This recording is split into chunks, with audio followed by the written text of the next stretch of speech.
யாரா நந்தினி? உன் கேர்ள் ஃப்ரெண்டா?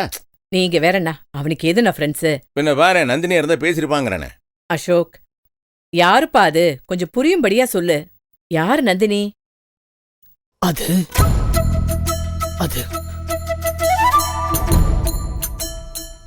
அஷ்டவசுக்கள்.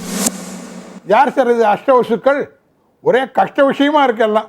சார், கஷ்டத்தை நீக்கிறவங்க தான் அஷ்டவசுக்கள். நல்ல நிதி செல்வம் வேணுன்றவன் வேண்டிக்க வேண்டியது அஷ்டவசுக்களை தான். தக்ஷன் அப்படின்னு ஒரு அவனுடைய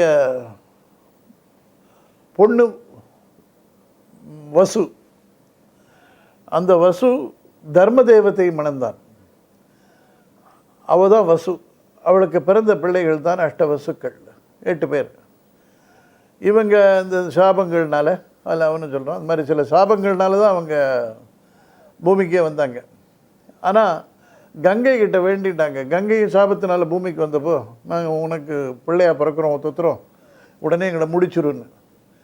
அது மகாபாரதத்தில் வரும் அந்த கதை. சந்தனமுக்கு பிள்ளை பிறக்க பிறக்க கொண்டு போய் கங்கையில் போட்டுருவோம். அதில் ஒத்தம் மட்டும் நிறைய நாள் இங்கே இருக்கணும்னு சாபம். அதுதான் பீஷ்மர். அஷ்டவசுக்குள்ள ஒருத்தர் தான் அவர். இந்த நந்தினியை பொறுத்த அளவில் வசிஷ்டர்கிட்ட காமதேனு இருந்தது. அது காமதேனு தான் பொதுவான பேர். ஆனால் அதுக்கு நந்தினி, சுரபி அப்படிலாம் பேர் இருக்குது. வசிஷ்டர்கிட்ட மெயின்லி சுரபின்னு தான் பல நூல்களில் வரும். நந்தினி இன்னும் சில இதில் சொல்லப்பட்டிருக்கு. அது ரொம்ப விசேஷமானது, கேட்டதையெல்லாம் கொடுக்க வல்லது. ஒரு நாள் வசிஷ்டருடைய ஆசிரமத்து பக்கத்துல அவளோட மனைவிகளோட பேசி பொழுத கழிச்சுட்டு இருந்தா.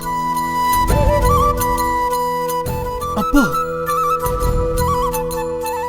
அங்க வசிஷ்டருடைய பசுவான நந்தினி புல் மேய்ஞ்சிட்டு இருந்தது.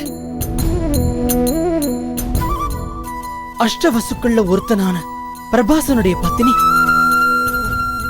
அந்த பசுவை தனக்கு வேணும்ட்டு பிரபாசன்ட்ட கேட்டா.